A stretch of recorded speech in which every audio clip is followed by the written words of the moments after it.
Okay, well, I'm going to pretend I'm interviewing you, Kurt David Okay. Robinson, and if you get any urges at any stage, just stop me and interview All right. me. But Okay. everyone, this is the beautiful Kurt David Robinson from Australia. He's been Hi. living in Mexico and traveling around.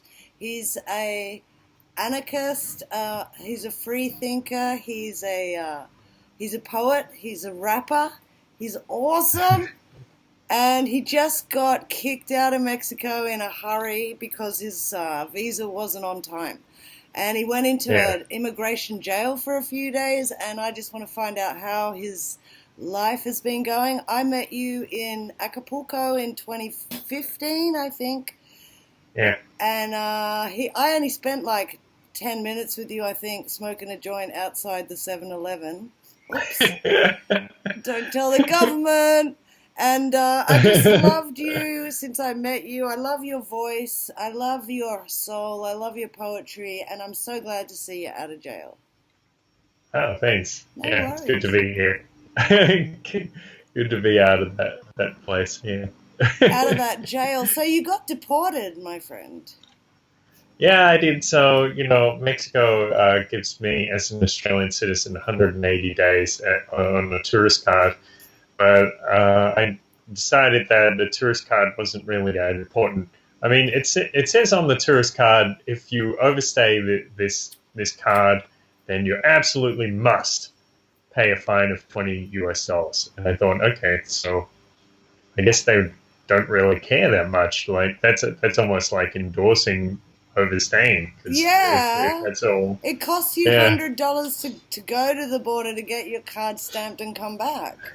And then it costs you the right, money to stay out of the country for 3 days or the payment to stay in the country under the yeah, table or whatever. So it's ridiculous. It's so arbitrary. That's what drove me insane. mm, And when I mm, was mm, watching it, overseeing it happening on Facebook, I was just thinking, Kurt has to go in there for a reason. Like the people in the jail, the people in the system, they need your energy to pass by, to pass through their office, through their cells, through their court, whatever, through their bullshit, so that you can make them rise up a little just by being there, like people say, oh, legends like Jesus used to go to a town and change thousands of people all around. And I think that sometimes people have to go through the system because they lift everything up just with their energy. Looking at your face right now, I can see it wasn't all bad, and I'm glad you're okay. Do you still have your anal virginity?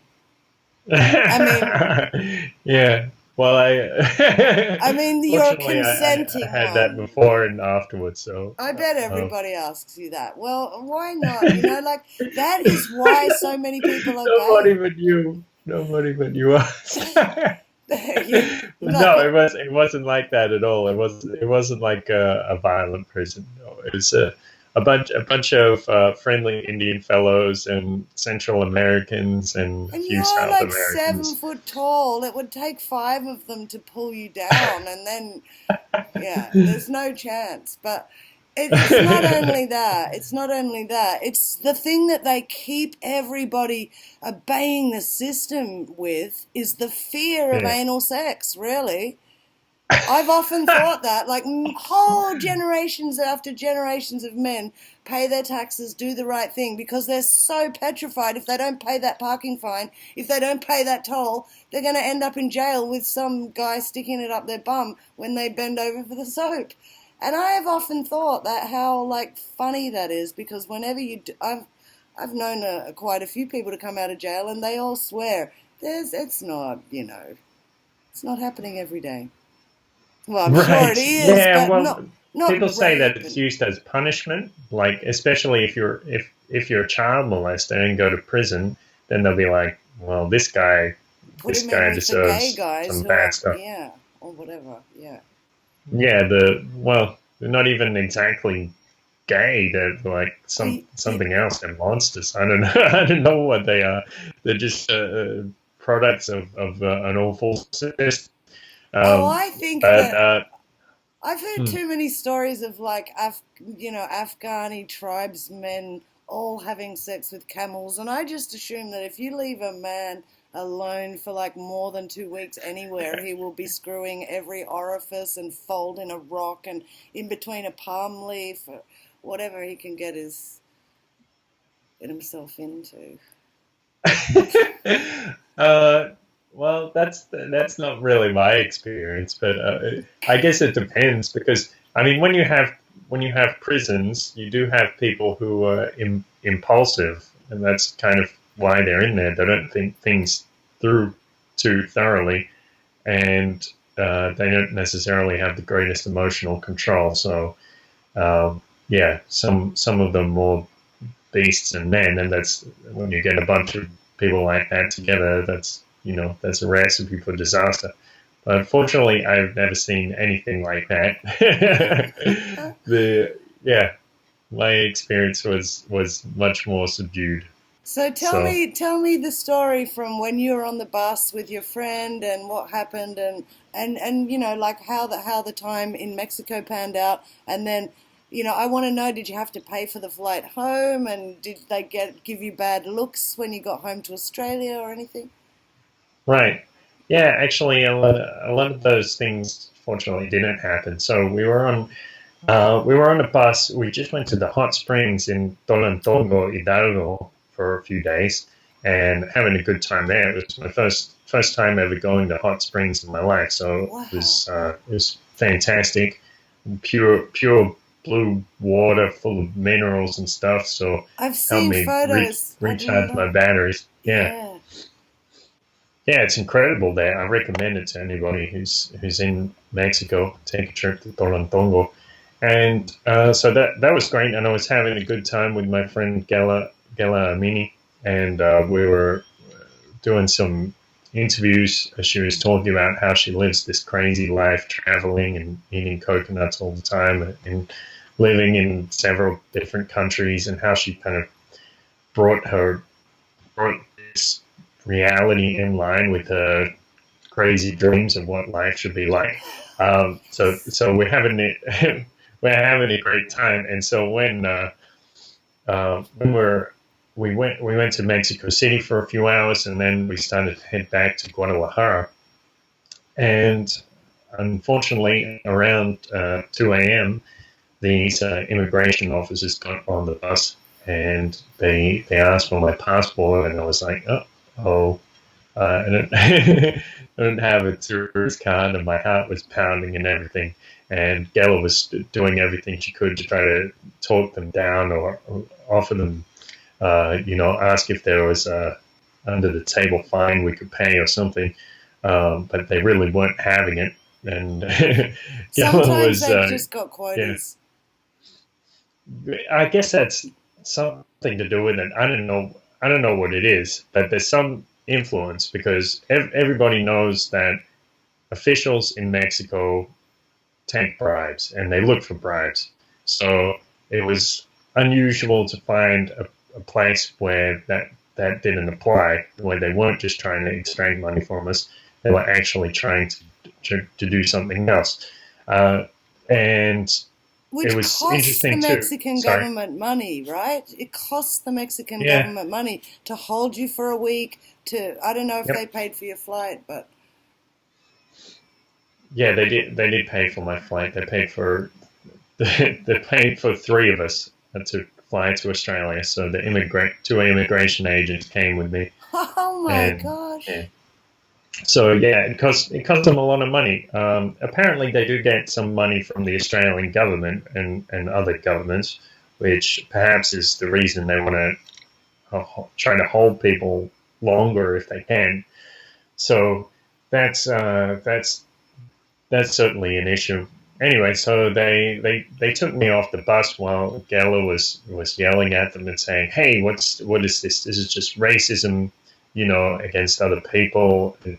This is the same thing that happens in the United States with Mexicans and all this stuff." And she was actually pretending she was my girlfriend, so just trying to get some sympathy so they would leave us alone. So it's good to have someone so passionate in my Yeah. corner. And strong, Unfortunately, yeah. yeah, yeah, yeah, that's right.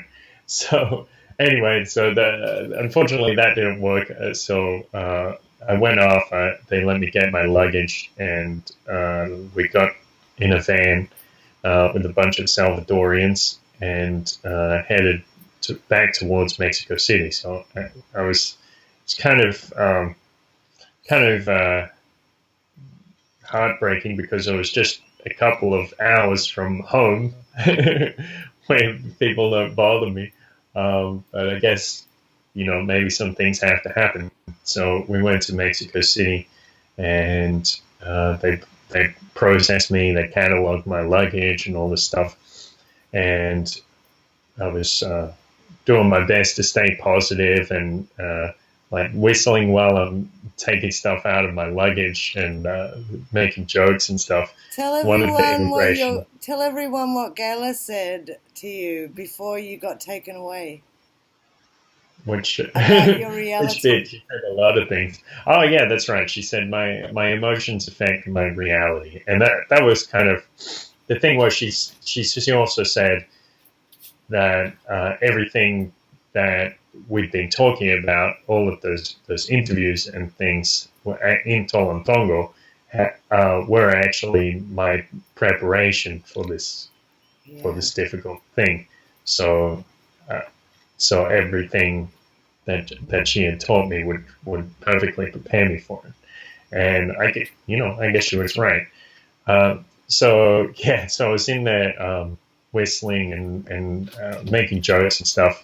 One of the immigration agents didn't like it, and he's like, "Are you high? Are you stoned?" Sorry, are you saying something? Sorry, talking to the dog. Oh, okay, right. Yeah, he kept asking me if I had marijuana on me and if I was high, and I just laughed at him. I'm like, no, that's not what this is. He seemed just so offended by the fact that I would be so cheerful and while something bad was happening to me. You weren't scared. You weren't right. operating under the right program for his authority. Yeah.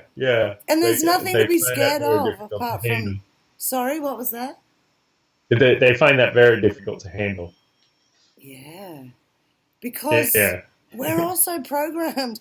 I remember when I was about 20 and I realized the teachers are just like the police think they're like teachers or parents.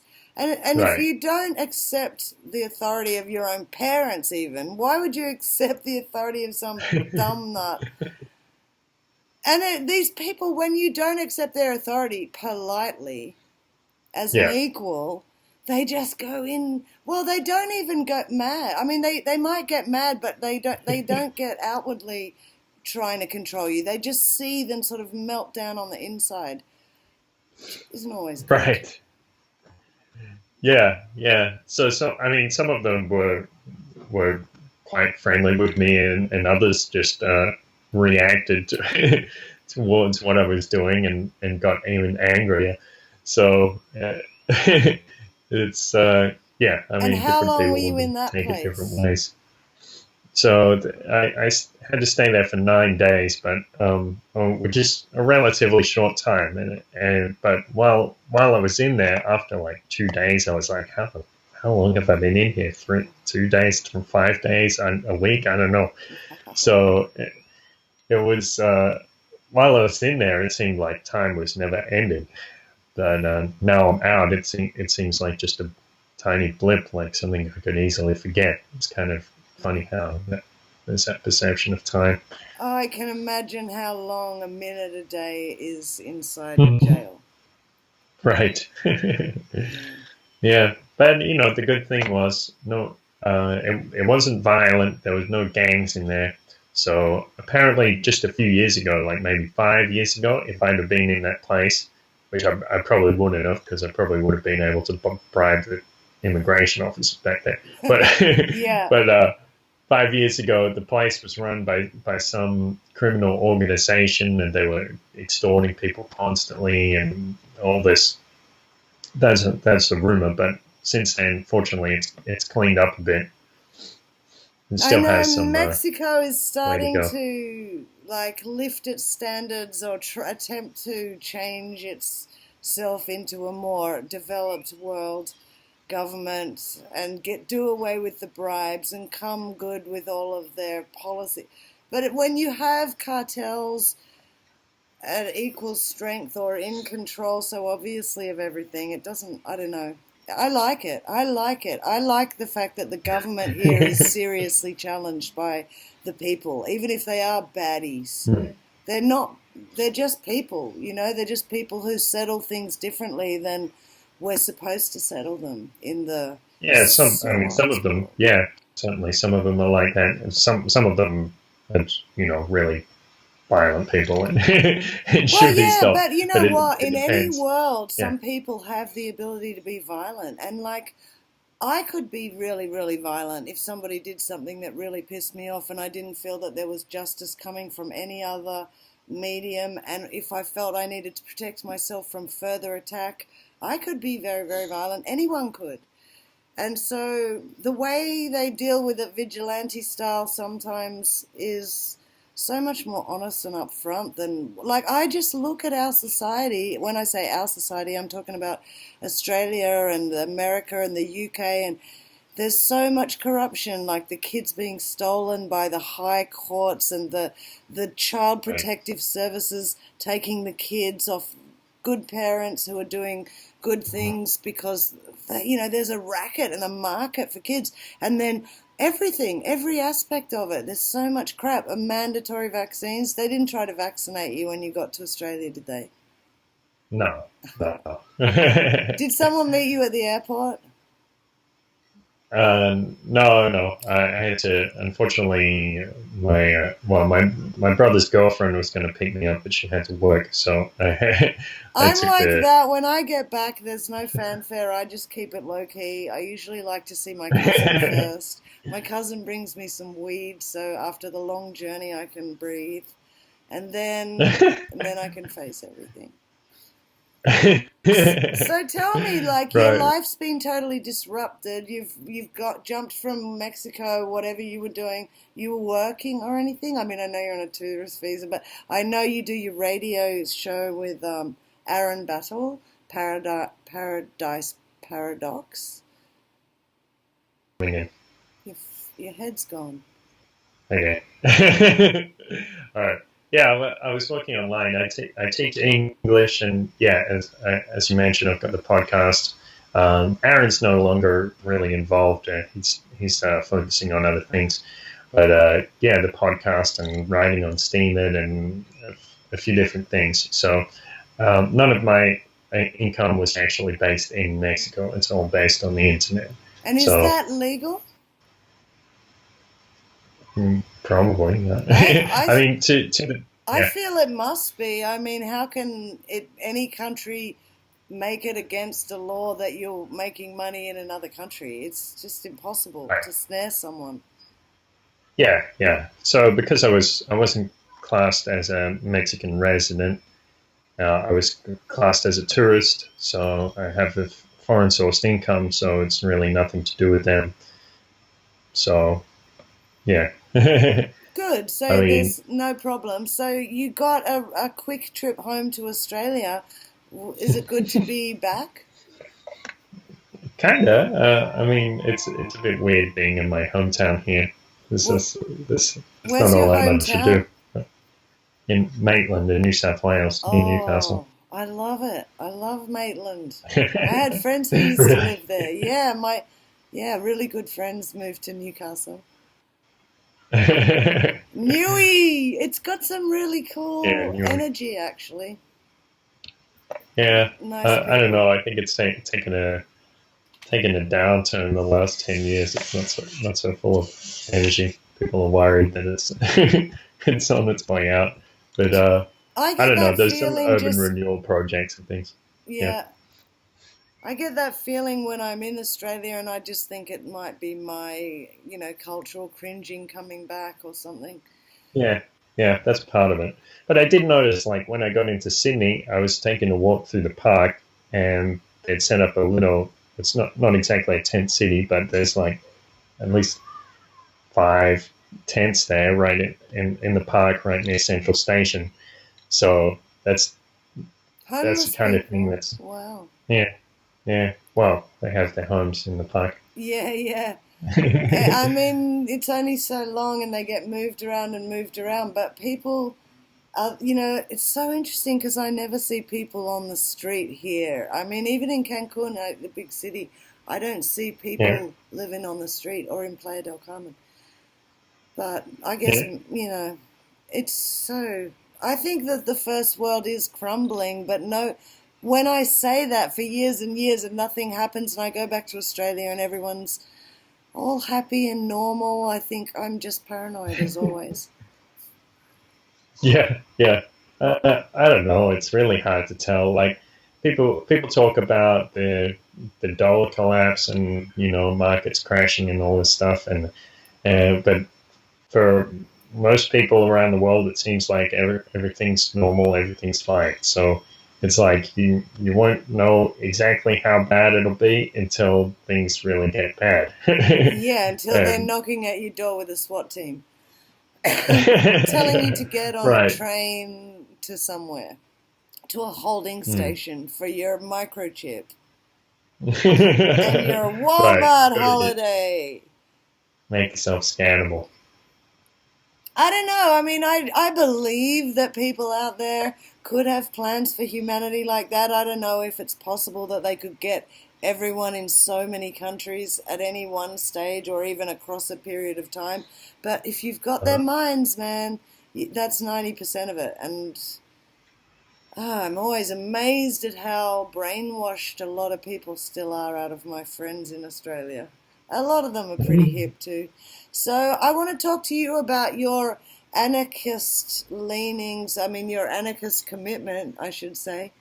And I want to talk to you about the fact that, you found it's nice to live as a constant traveler or a perpetual traveler so that you can uh, sidestep your own government or whatever, as yeah. well as Yeah. travel and be, free and not be harvested, not have that sensation that you're just doing the tax farm thing.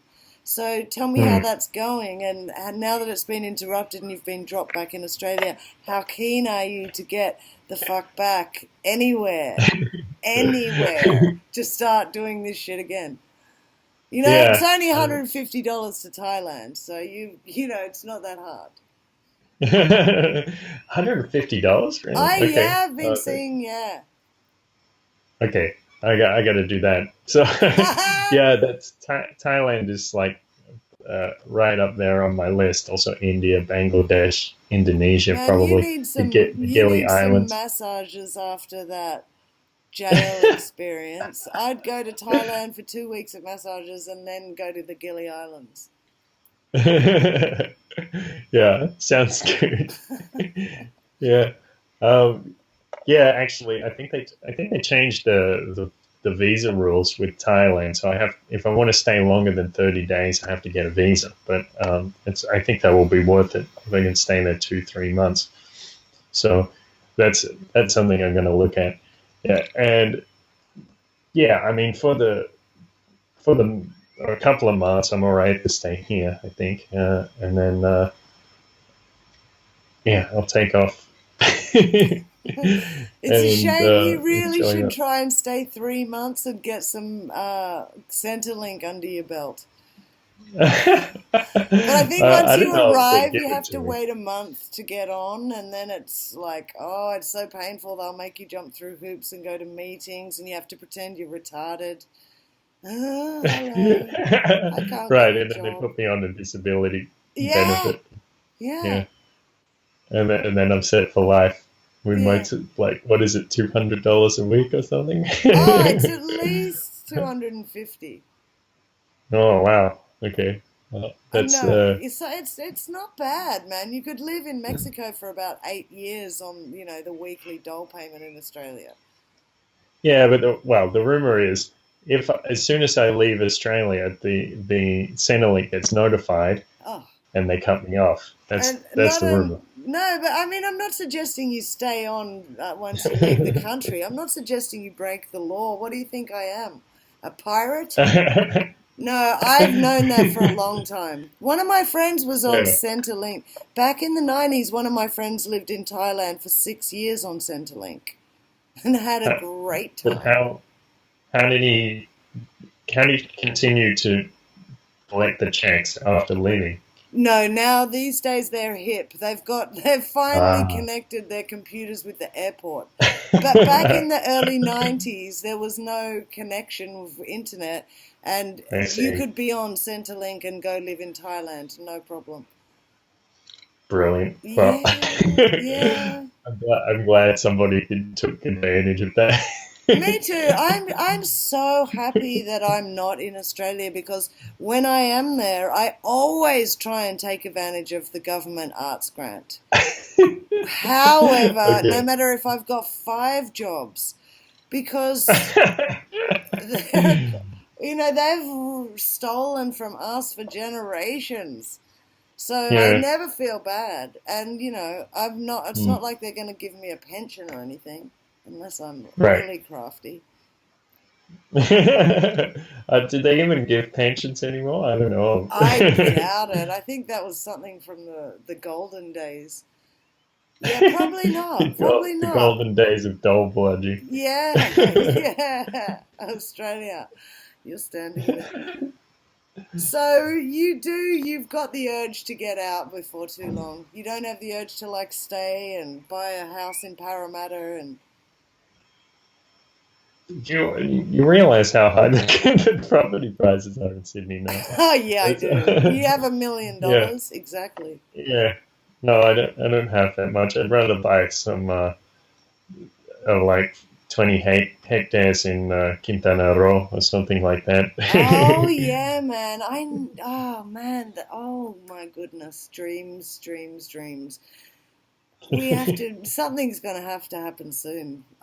There's so much beautiful land all Mm, the way from here to Colombia.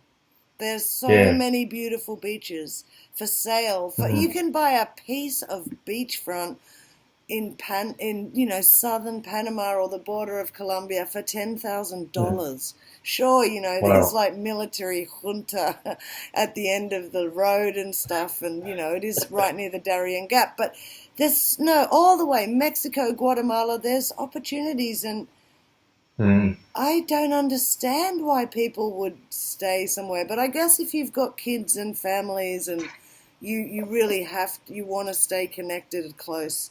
So a lot of people don't move because of their families. But mm. we're kind of single and free, and it's such a nice way to be able to be just following the whim. Yeah, yeah. Well, yeah, I remember I was talking to my friend the other night, and she's like, "Oh, I'm saving to buy a house in Sydney," and yeah, I mean, thinking about with those $1 million prices, $700,000 prices, or whatever they are.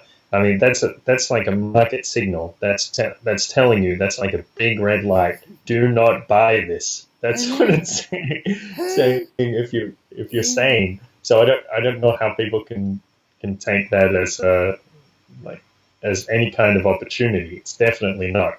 I mean, I I mean there assume are yeah. wages must be getting damn good for people who are in the system doing jobs that you get well rewarded for because they keep the system rolling. You know what I mean? Like if you Yeah. are really, really well paid to do something, look deeply at what you do. Look deeply at who you work for. Yeah.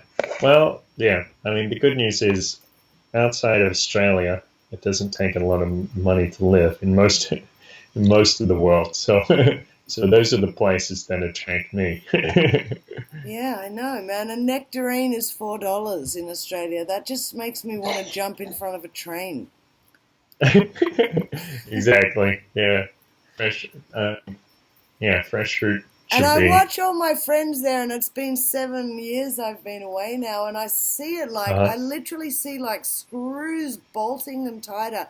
I mean, it's not like I've seen them move into those tents in the park, but I can see just down and down, you get screwed and screwed. And I mean, I have my own financial screws as well, but it's not. It's nowhere near the pressure I used to feel even in Australia. Yeah, yeah. You know, how do you So, even rent a house in Australia, man? If you wanted to stay, right, and if you didn't have your parents there letting you have a room for a little while, you need mm. 3 references, like you need a health checkup. You need so much crap to get a house. You need a bloody something signed by a notary public. You need a justice of the peace to give you a colostomy test. It's just there's no chance of renting a house. I don't know. I've never had that experience. I've lived in share houses and stuff, and it's other people and on the lease, and That's the way or to do it. Yeah, yeah. if they put me on the lease, it's just a kind of formality. So That's I guess cool. it's Yeah. different if you go with property managers If and you stuff. just want your But own little apartment, oh my God, it is hell on earth. It's like you have to prove everything so much. And Mexico, they just like look at you, and if you've got the money, they go, all right, 1 year lease, 5 year lease. It's verbal agreements. It's fucking awesome. yeah, yeah. Though it's something in Occasionally, Guadalajara, they'll ask for a guarantor on the rent. Uh, I don't know if maybe they don't do that in the south. no, we don't get that here, but Yeah. well, maybe some places do, I'm sure, in bigger cities and stuff. I'm just on an island, but the worst I ever Uh-huh. had was somebody just asking for a written contract, and that's a beautiful way Yeah. to arrange things. 2 people have a copy. You both keep a copy at your house. You both know the rules. Nobody else is involved. Yeah. Yeah. Yeah. Well, that's pretty much how it was I rent my when I rented my apartment, and it's kind of funny. My landlady was like I pay the rent on time more or less. Some days, sometimes like 5 days late or something, but she never minded. Yeah, yeah. And she's like, "Kurt, you're the best tenant ever." I guess because I normally send her a text on the first of the month saying, "Hey, so how do I pay the rent this month?" So so she was pleased, And you even haven't when like she shot forgets. anyone in the bathroom. Right. Well, not that she knows of. She, she's never done any inspection, so. But the bathroom's tidy, at least. She hasn't checked with a blue light, is what you're saying.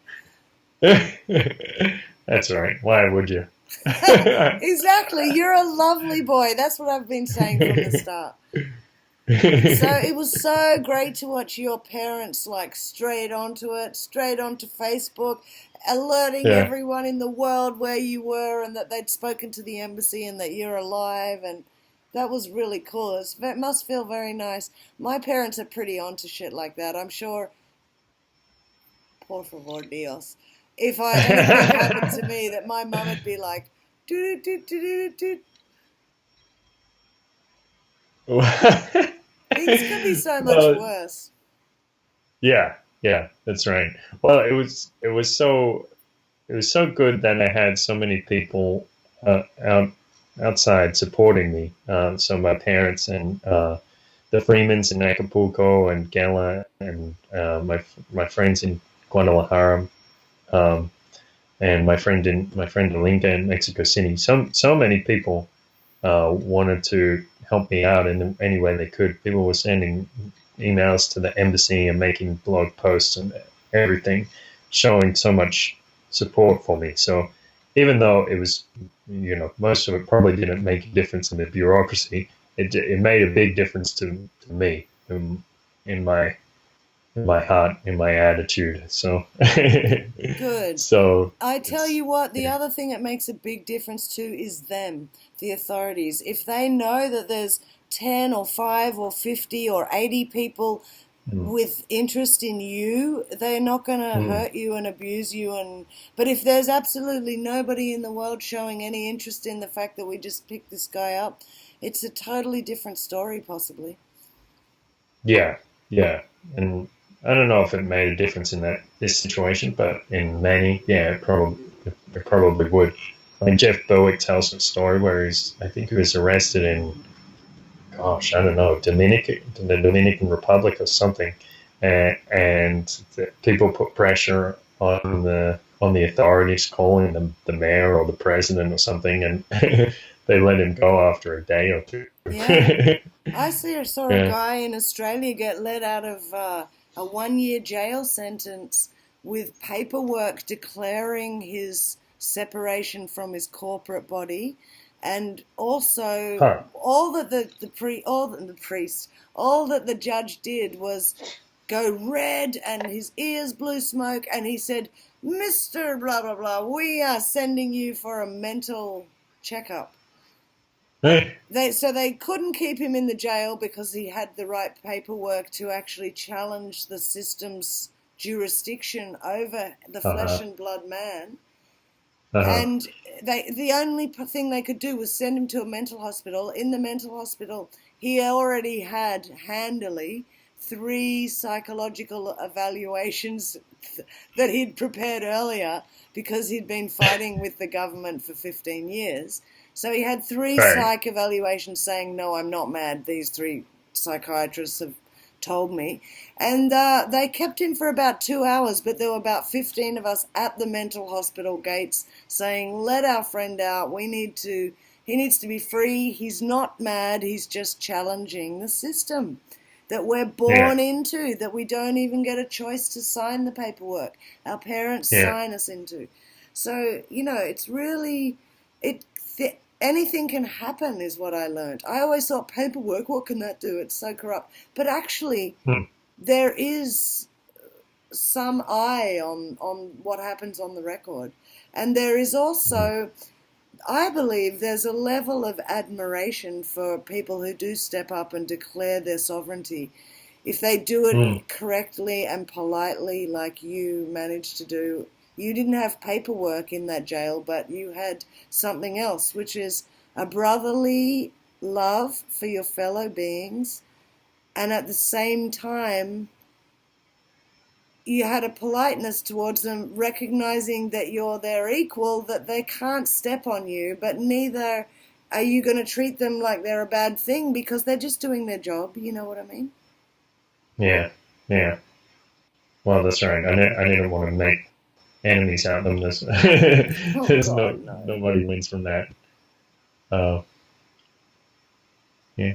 Sometimes, though, you've seen all the movies. Sometimes just whistling is enough to get you in the hot box for 3 days. So I'm glad that you didn't piss him off that much. Yeah. Well, it all worked out in the end, I think. We'll see what happens. This is the other thing. So I haven't mentioned this to many people yet, but I don't know if it was the first or second day I was in there, I managed to talk to Gela on the phone, and she told me that there was this rumor or this information, this lead, that they hadn't arrested me at random. They hadn't stopped the bus at random. They'd been tipped off that I was on the bus, like this conspiracy within the government, that I was going to be sent back to Australia because of some cybercrime accusation. So this was information that the Freemans had hired a lawyer, and the lawyer had connections within the immigration department and got this information, got this tip from his contact apparently. So I was like, what? What are they going to... Wait, can I just get this clear? You have friends who got a lawyer who got some inside information from the immigration department that you are considered a bit of somebody to watch, shall we say, and that they were going to pick you up and single you out. And that when you booked your bus ticket, did you give the right name? How'd they know you were on the bus? I think they put my right name, but I don't know. Maybe this a is phone the thing, GPS? Yeah. Right. I mean, it could be any number of ways to track a person these days. So what the hell have you been doing on that radio show? Nothing much. It's a podcast, not a radio show. Sorry. I'm I was born in 1970. Well, this is the thing. Gala was calling me and she's saying, look, we need to remove your videos from YouTube and this all this stuff. And I was like, okay, well, if you really think it's necessary, you obviously have access to information that I don't. And the thing was, when I was on the plane from Tokyo to Sydney, and I thought, okay, well, I better prepare for this just in case. So I deleted a bunch of things off my phone just in case they were going to search my phone, because, I mean, maybe they could find something and misinterpret it, and who knows what they could do. Because, I mean, all of us... Wait, what kind of stuff did you delete? Well, I deleted like my messages, my WhatsApp, and my Google account off it just to make it so if somebody had access to my phone, they wouldn't be able to see my personal information. Okay, good. Which I mean, it might sound a little paranoid, but these days actually it's not a bad idea, because a lot of the time people will be stopped in customs, and they want to look through your phone, and it's your personal stuff. So I had a UK customs have my computer for 5 hours. Right, there you go. So you have to be careful with that kind of thing. Maybe if you're going internationally, maybe it's worth encrypting certain data. You have to make your own decision in regards to that. I don't know what that means, but I need a cryptical boyfriend. Go on. A cryptical boyfriend? Yeah, like whatever. Someone who knows how to encryptize things. Okay. Cryptographical boyfriend. Okay. And then, I was going through these scenarios in my head, like, okay, what are the tactics they're going to use if I get off the plane and the Australian Federal Police arrest me or something. And I was thinking, okay, so they'll probably they're trying to buddy up to me, like make conversation with me. They're probably trying to intimidate me. They're probably trying a good cop, bad cop. They might, who knows what they were trying to do. Who hasn't got parents? Sorry? I said, who hasn't got parents?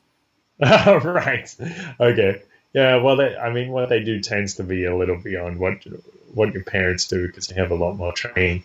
But I was thinking about, okay, well, if they ask me, if they want to question me, what do I say? I'll just say, okay, no, I don't want to answer questions, goodbye, and continue on like that. And anyway, so I got off the plane, and there I was in Sydney. And we went through the Australian Border Force, and the fellow said, the fellow was a little confused because I had these two immigration agents with me, and I explained to them. He probably thought you were trying to smuggle them in. Right, I'm trying to bring some illegal immigration agents into Australia. Yeah. We need a wall! So I explained to the Border Force that I'd been asked to leave Mexico, and so that's why these two gentlemen were with me. Wait. Don't tell me they couldn't. Could they speak English? Not really. Wow, that is so like cute. 10%. Did they I hope they got to stay in Australia for a while and do some stuff and go to the beach at least. 24 hours. Maybe they got to the zoo. Yeah, it's not exactly beach weather in Sydney right now. That was probably like a Christmas present for those immigration guys. That's so funny, because I could just totally imagine like being sent back to your home country with two immigration officers who can't speak to the guy in Australia, and the Australian person, there's no way they're going to be speaking Spanish. Like they'll be like, huh? Okay, what? Huh? Nobody. It'd be like, all right, you just take him and we'll go home tomorrow. It's hilarious. Yeah, so I had to explain to them what was going on, and I thought the Border Force was going to ask me a bunch of questions and like, oh, so why did you get deported or whatever? But no, he just said, oh, okay, yeah, it's fine. Checked our passports, went right through. It wasn't even a big deal that they had to go into the wrong line, the Australian passports line. So, and then, no Australian Federal Police waiting for me, no cybercrime charges, nothing like that. So, I mean, I did have, had the 3 phone numbers for cybercrime lawyers on my phone just in case. What But is nothing happens. cybercrime? Like I don't. hacking or yeah. Oh my God, that sounds so 80s. Do people still really do that? I mean, if hacking was a real Definitely more thing, than ever. huh? More than ever. Yeah. Really? See, that's what I Yes. need. Yeah. I need a boyfriend who's a hacker. But I need to hack some. I need some shit hacked, and I can't do it myself. So, Well, yeah. Anyway, so the I don't know where the Freemans found that lawyer or where that lawyer found that information. I mean, he I'm probably just grateful to wanted the a bribe. He probably had nothing on you, and nobody had nothing on you. And he just thought, well, if I make this up, this poor Aussie guy's going to have millions of white people that are going to give money to get him, in case he needs it. Honestly, that's how it works. yeah. It It's must have shit been upon shit something upon like shit. that, or I don't know. The information the lead was bad. Who knows? It could have been any point in the chain that something was going on. But I'm grateful that the Freemans took the time to talk to a lawyer, so that was good. Absolutely. But I'm unfortunately, so thankful they did yeah, too. yeah. But yeah, no cybercrime charges, no arrest when they arrived, nothing like that. So it looks like that's just completely wrong. Did they So check your no, bag for iguanas or anything? Did you get any hassles or nothing? no. I had a lighter in my bag, and they didn't even They let you take through that with out on that. the flight. Yeah, So then I thought they would take that. you went back to your mum and dad's house and it was like dinner as usual and high and yeah, I've just been in jail for 9 days, don't mind me. Pretty much, yeah. Did you shower in jail? Yeah, yeah. Because Uh, I've heard some bad stories about the jails here in Cancun, and they're pretty dodgy, dirty, and just the food is just pretty bad. Tell me about the food. right. Well, I asked for the vegetarian menu, and a lot of the time, like half the time, they would make this soy stuff, this textured vegetable protein, and that stuff. I mean, it doesn't look like food, and I'm pretty sure it's rightfully you can't really class it as food. It's And like that scrambled takeaway containers.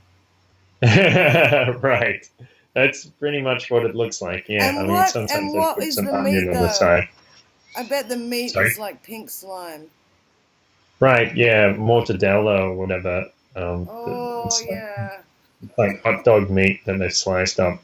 So, uh, yeah, I definitely wasn't having that. So um, at one point I said, okay, no more soy. I'm just gonna if they're serving soy, I'm just gonna eat the pasta or the rice. So, uh, yeah, I mean, How many days were you there before you knew when you were getting out? I guess it was only a couple of days. I mean, I never knew. I never knew anything for certain until they came for me. But after 2 days, I think I talked to the embassy, and they said it will be a week for them to arrange flights, and that turned out to be correct. So Well, yeah, sounds like a nightmare, but at the same time sounds like just a weird glitch in otherwise smooth times. Nothing yeah, too yeah, bad, but at the same time a massive disruption and change for some reason or another. And just appreciate yes, where you are. I know you do. And I know that there's spiritual reasons for everything. Well, I tell myself that because that's how it feels. But I'm glad you're okay. So tell yeah, me yeah. about what your life's been like in the last couple of years since I've seen you. Well, it's been pretty good, pretty relaxed. I mean, I guess I've traveled around Mexico quite a bit. I was planning on moving to Puerto Vallarta in September, so unfortunately that plan won't come to fruition. We're going to set up an anarchist house there with like 5 or 6 of us, Great. um, and yeah, I Is guess there a ban that's on not how going to long you happen have the to way we stay have. out? Is there a time period you have to stay out of Mexico? Yeah, like 2 years is 2 years officially, and then maybe I can speak to them in a few months, and maybe the embassy will say, yeah, come back in case. Why don't you try and get a residency permit and go back while you're in Australia? Mm, Because to get a residency permit, you have to go back to your home country anyway for a time. So you should apply for you do? that. Yeah, you should apply for that Mm, while you're in Australia, and then they'll probably let. Honestly, you are the first person I've heard in all these years who's got any punishment for being over his visa. Every single right. person I know has said they've paid $30 to $50 fine at the airport, Yeah. and that there's even a booth that they send you to go and pay because so many people lose the tourist card. Because Yeah. it's just a piece of cardboard in your passport, and every single Yeah. time you go to a bank or every single time you go somewhere, you hand your passport over and it gets passed around, and you don't always check to see if everything's there. I mean, you should, but Yeah. it happens Yeah. to a lot of people, But so it's a maybe different story when you're at the airport and you're already leaving compared to them stopping you on a bus. So absolutely. that's the thing. So the Well, the rumor is that the Trump administration is paying $200 to $500 for every immigrant that they catch and deport, and I haven't been able to confirm or deny that rumor yet. that's But interesting. hmm, Anyway, I just heard myself say that's interesting. Have you seen a documentary called Finding the Curve yet? finding the curve. Yes. No, no, think so.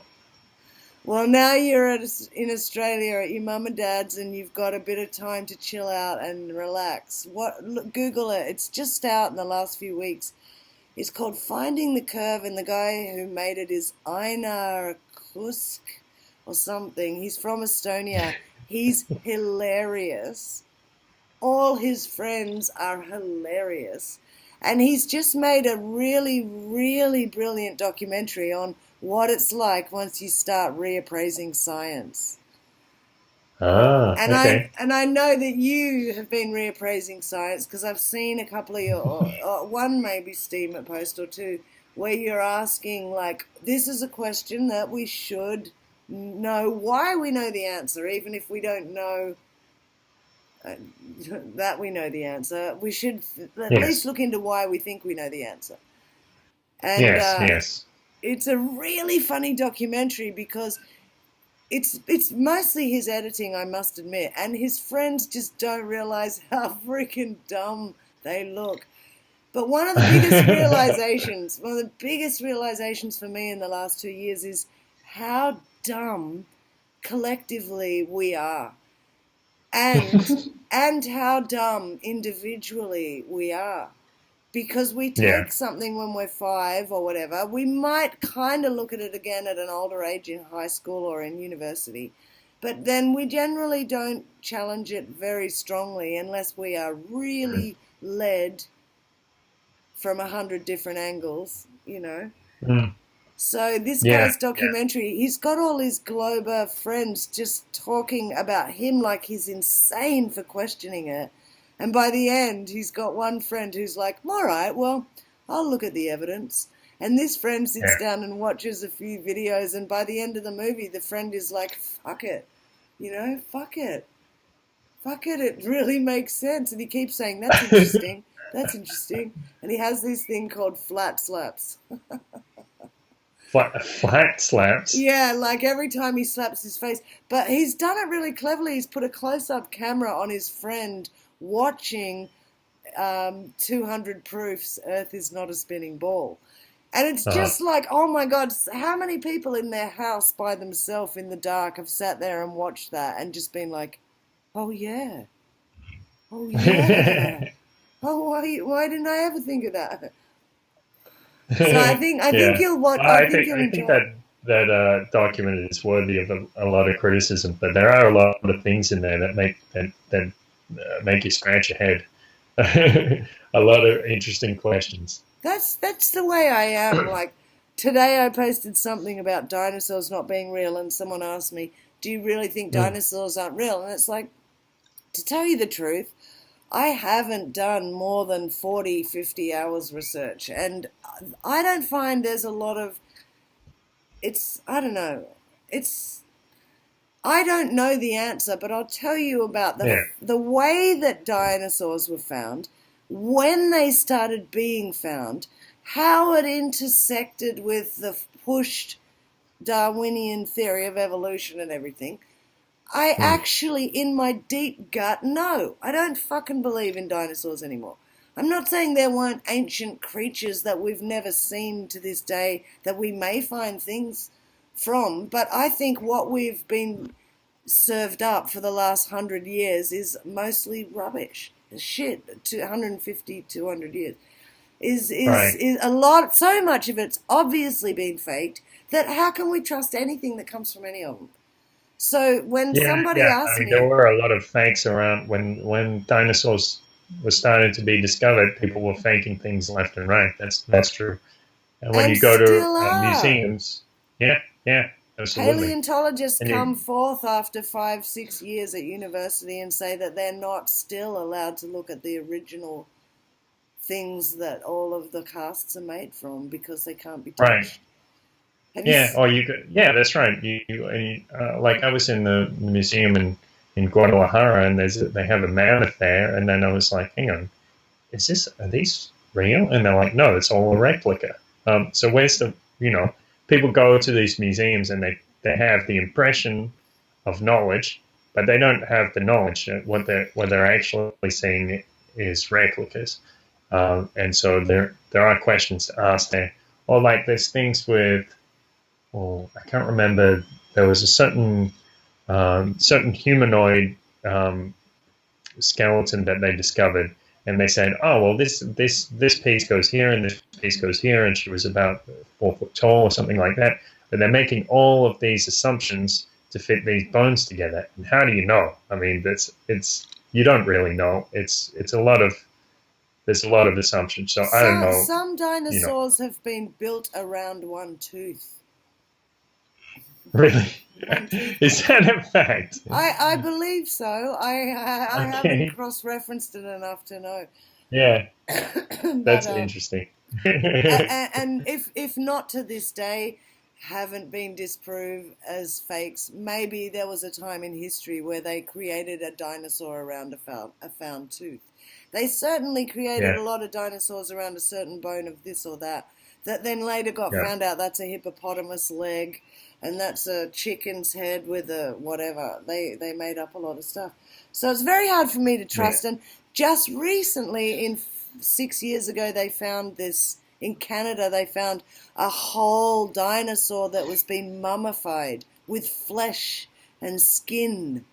Have you heard of that one? Oh, yeah, I saw that pop up on your feed. Yeah, and I'm like, wow, that looks good, doesn't it?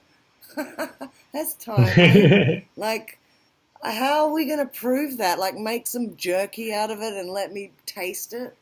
I don't know. I don't trust to see if it tastes like dinosaur. I don't trust nobody anymore. My friend is he's going to do a PhD in archaeology. Yeah. And at the same time, he's having talks with me about, like, whether the atmosphere spins at the same rate as the Earth and stuff. And it's like, oh, man, right before he goes into a years-long PhD, right? He's having, it's like building something up and stripping something down at the same time. I really feel for him, yeah. So I'll ask him if dinosaurs are real, because no doubt he must know something. Yeah.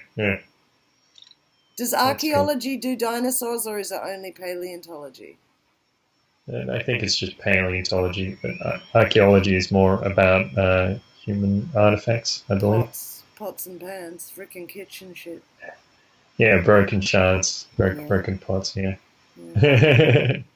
But maybe he knows something, in any case. Yeah. Cool. All right, so, I think I'm going to go have lunch in a second. Yeah. Okay, love. Well, thanks for having a chat. It's really nice to catch up with you. I'm glad to see everything's good. Yeah. Everything's great. And I look forward to seeing you one day again here, there, or somewhere else Yeah, around the world.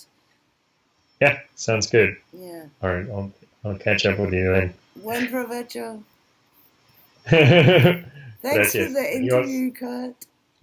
Thanks.